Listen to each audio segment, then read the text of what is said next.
Hi guys! Tuturuan ko kayo paano mag-solve ng equation sa kanilang Laplace transforms. First, kailangan natin tandaan yung mga formulas na ganito.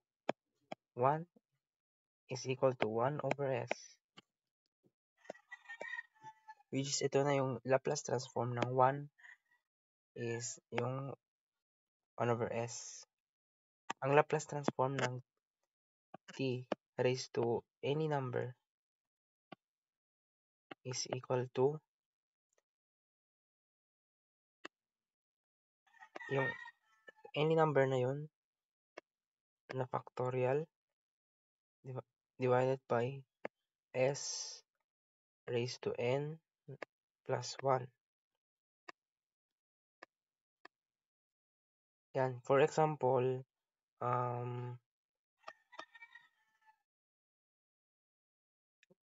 meron tayong t raised to 2. Ang Laplace transform ng t raised to 2 is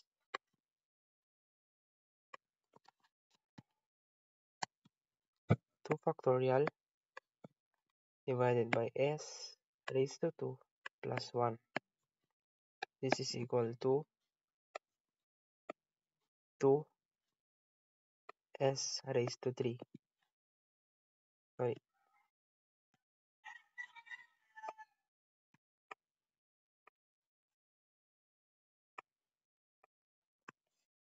Yan ang Laplace transform ng t raised to n. And then we have the exponential of any constant. Kunyari, yung a represent natin as constant and density. Constant to guys.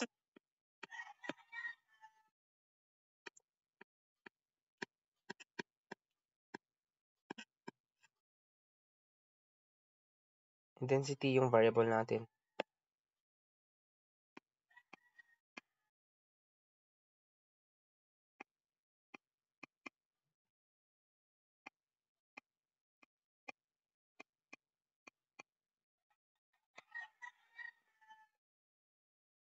Ngayon, ang Laplace transform nito is equal to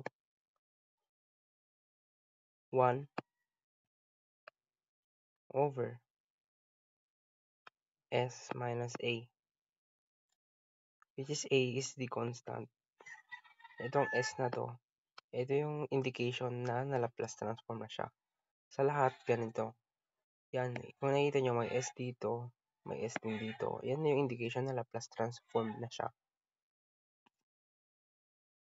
For example, e raised to 2t. Ang Laplace transform niyan is equal to 1 over s minus 2. Ngayon, kung negative naman siya, e raised to negative 2t, ang Laplace transform niyan is equal to 1 over s plus 2. Magbabaligtaran lang sila ng signs. Depending kung ano yung sign dito. Yun lang hindi nyo pagkakalituan. Positive dito, negative yung Laplace transform mo dito. And then next is with cosine. Cosine bt. Okay, as always, ito yung constant.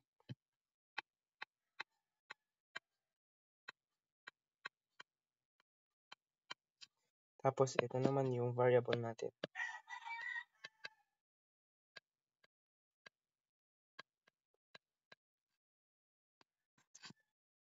For example, meron tayong cosine 3t. Ang Laplace transform naman nito is equal to s over s squared plus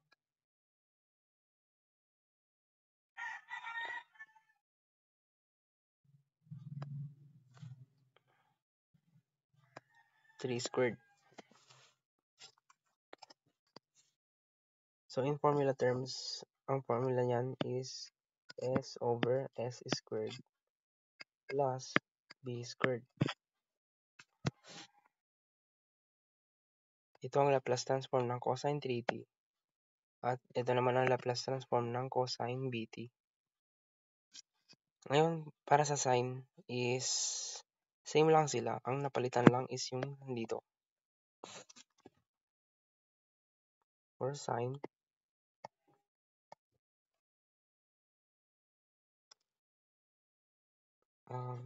bt, Laplace transform niya in formula terms is yung constant. Ito, papapalitan lang. Dito, sa cosine, S ang nasa taas. Ngayon, dito naman, yung constant.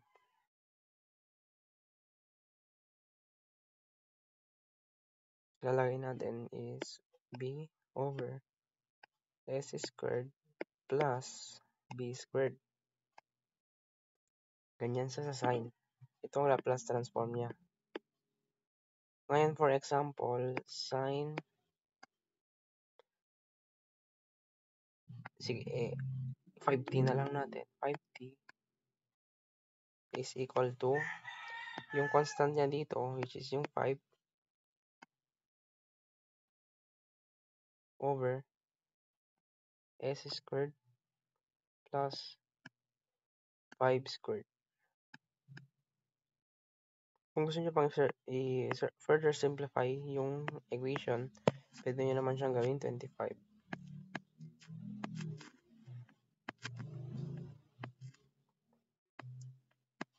Depending sa instructor nyo kung anong gusto nyo.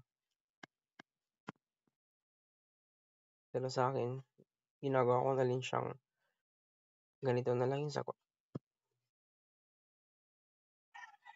Then meron tayong mga hyperbolic equations, which is yung cos or yung cosine, hyperbolic cosine. And represent naman natin yung variable niya, ay yung constant niya as a.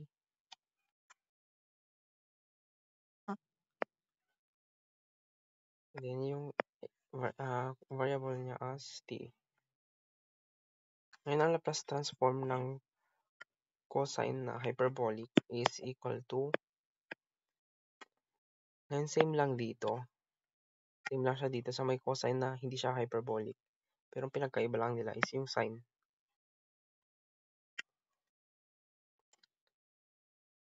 And this is equal to siya sa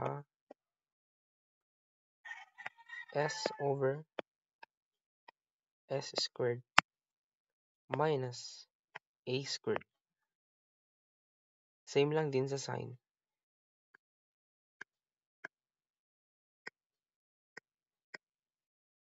Ang Laplace transform ng sine 80 is equal to A over S squared minus A squared.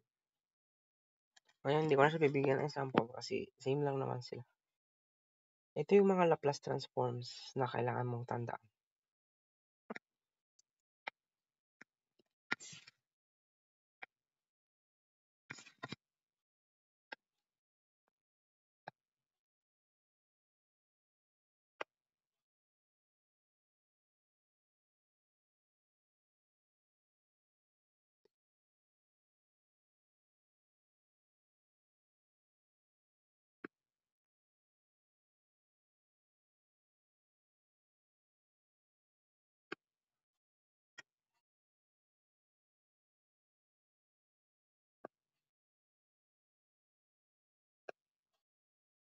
Yan.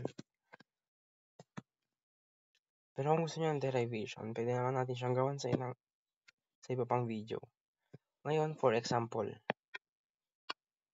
ito, 2t plus 3. Ang Laplace transform nito is yung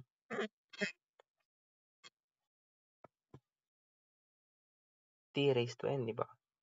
Ngayon, si 2, since constant si 2, pwede natin siyang itabi muna. Then, kunin natin ang Laplace transform ni t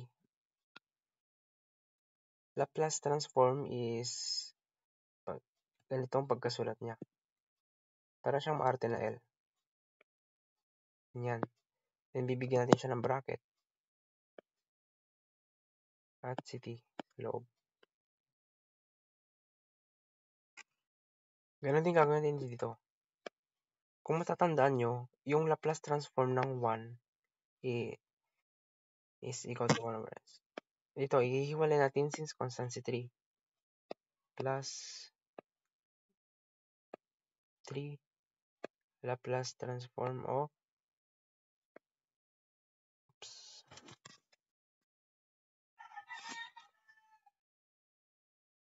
1. Ayan. Ngayon, bigyan na natin sila ng Laplace transforms nila. Ito, si t raised to n yan. Ang naka-raise sa kanya is 1. Ngayon, bibigyan natin siya ng Laplace transform na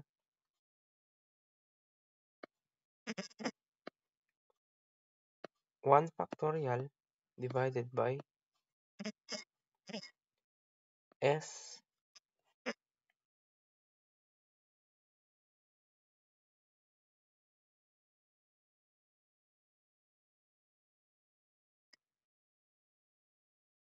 raised to 1 plus 1 plus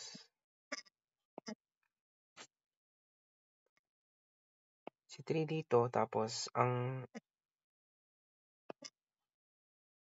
ito yung multiplied by the Laplace transform of 1 is equal to 1 over s, which is equal to 1 factorial is equal to 1 lang din. Bali, lagyan na lang natin si 2 dyan, divided by s plus 1 is just s squared. Plus 3 over s. Ito yung Laplace transform ng 2t plus 3. Kung pwede nyo naman i-pause yung video. Kung gusto nyo pang solve yung iba dito. Ito, na-solve na natin to kanina. Cosine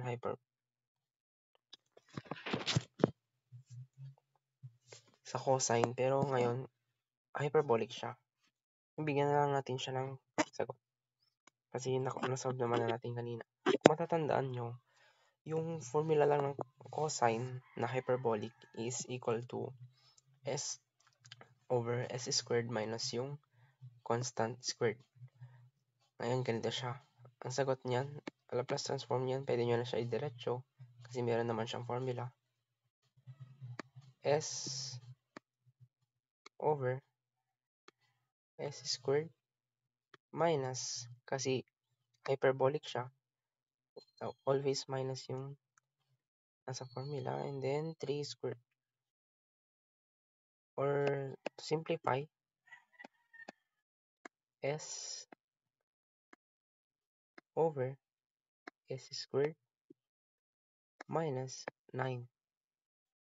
Ito yung Laplace transform ng cosine 3t.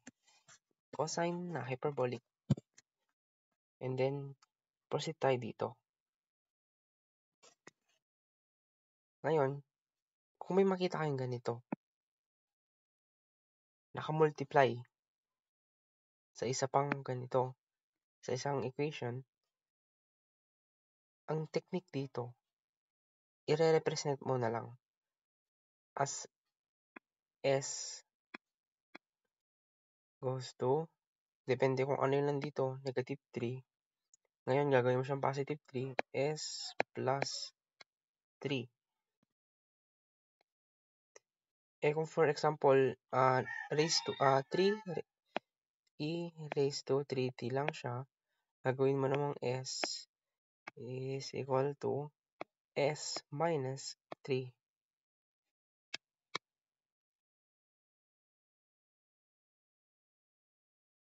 Okay?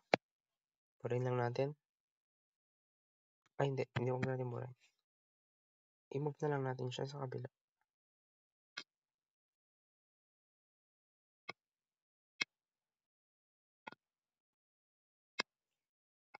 para meron kayong basis.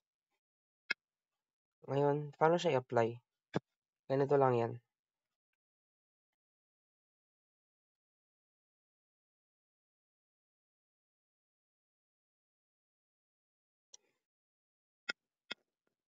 Kunin niyo yung Laplace transform ni cosine.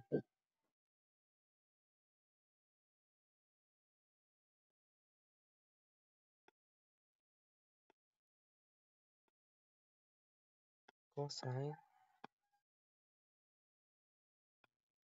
5t. Tapos, parang dun sa integral, gagawin mo siyang parang limits. Pero since isa lang siya, yan, dito mo lang naman ilalagay. S is equal to yung S plus 3. Itong S is equal to S plus 3, ni-transform natin. Ito, yung exponential dito, as ganito. Yes, nasa kanyan. Nasa rules yan ng Laplace transformations. Ngayon, kung basta ganito lang, madadalian ka na lang sa pag-transform ng ganito. Ngayon, ang Laplace transform ng cosine 5t is equal to yung S over S squared plus yung constant kasi 5 squared. Ngayon, since nag-condition na tayo na S is equal to S plus 3, isi-simplify natin siya as isi-substitute natin yung S as S plus 3. So, dito S plus 3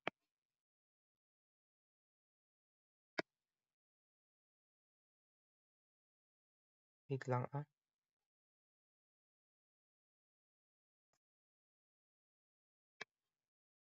S plus 3 tapos nandito pa yung S plus 3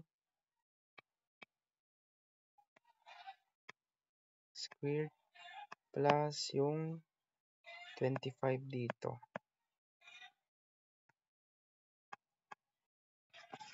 Ngayon, simplify natin siya further. Using algebra, ito, S squared. Tapos dito, times 2 natin. 6. Tapos dagdag natin yun nandito. S plus 3. Mali magiging nandito. S squared plus 6S plus 3 times 3 yung 9 plus 25. Ngayon, simplify natin siya further.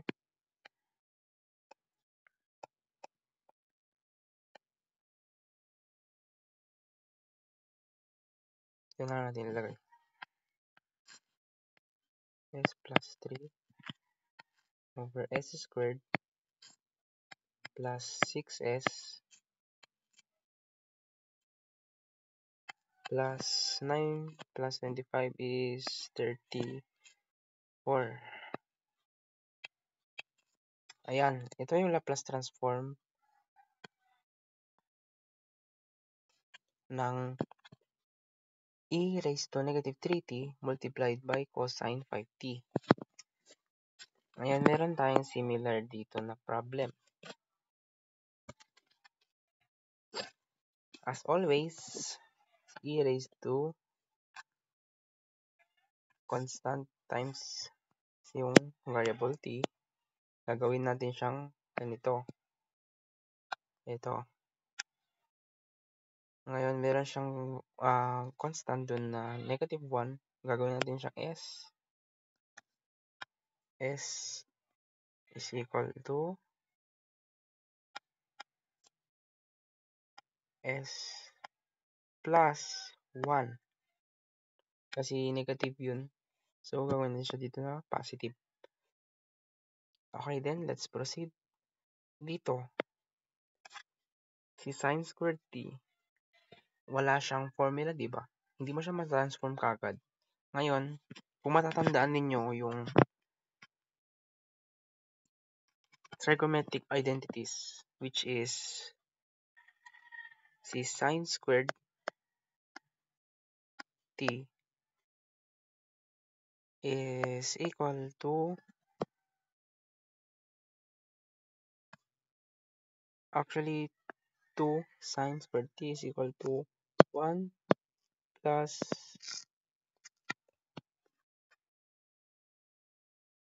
cosine.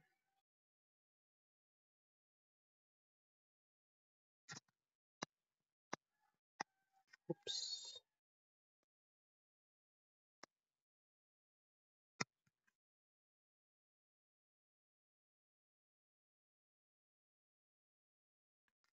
1 minus pala. 1 minus cosine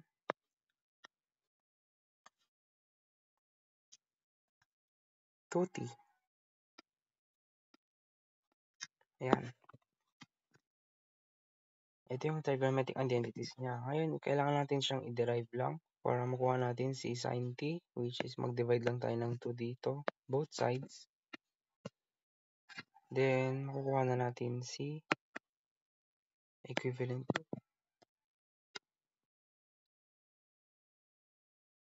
is sin squared t. Ngayon, papalitan na natin siya.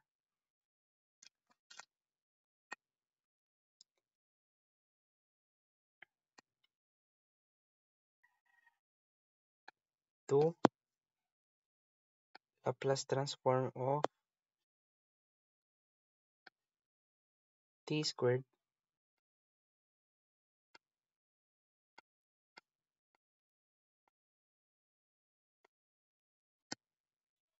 and then yung ganito,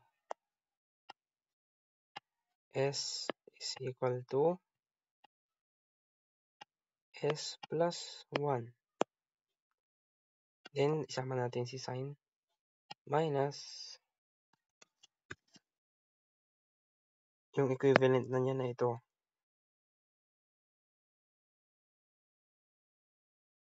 Which is the Laplace transform of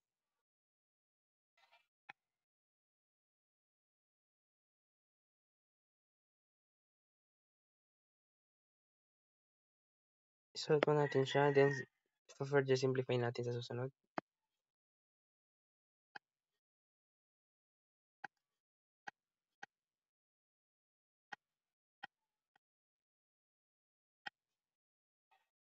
Which is equal to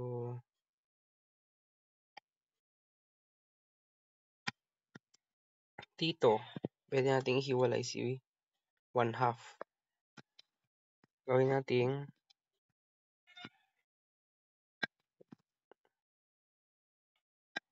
1/2 times 1. Tapos dito, ganun ulit.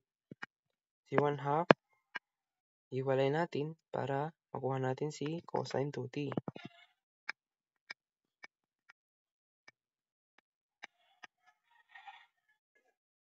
Ngayon, balik tayo sa equation. Magiging negative 1/2 Laplace transform of 1. Tapos, may negative times negative, which is magiging positive.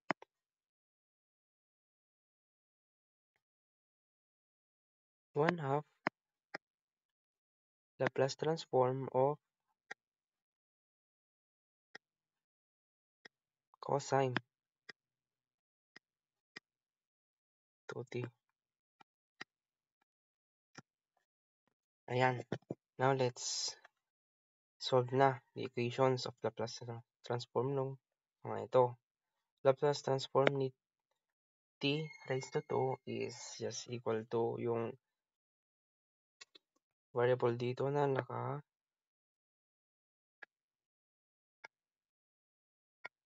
factorial divided by s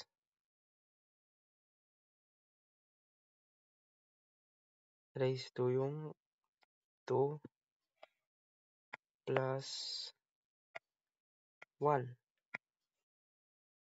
Then don't forget na meron tayong condition na s is equal to s plus 1 dito sa kabila niya. And then, dito, Laplace transform, yung negative 1 is equal to 1 over s.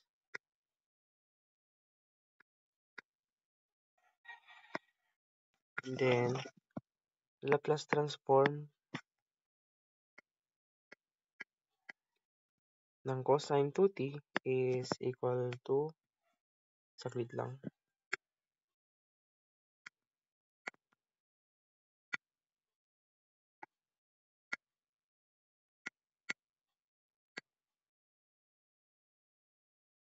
cosine 2t is equal to s over s squared plus yung variable dito, I mean the constant here, which is 2 squared. Ayan. Ngayon, further simplify natin ang equation para makuha na natin yung sagot. Dito, 2 factorial is just 2 times 1. So, 2 pa rin siya. Then, multiply yung 2 dito, magiging 4.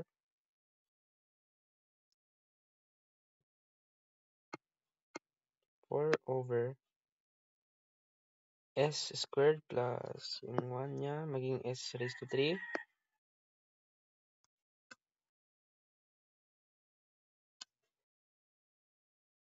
Or, let's input na ito. Let's input na rin siya. Parayin na natin ito. Since alam natin s raised to 3 siya, i-input na natin si s plus 1.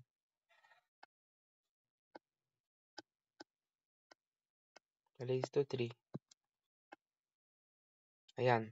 And then, simplify natin siya dito. Magiging negative 1 over 2s.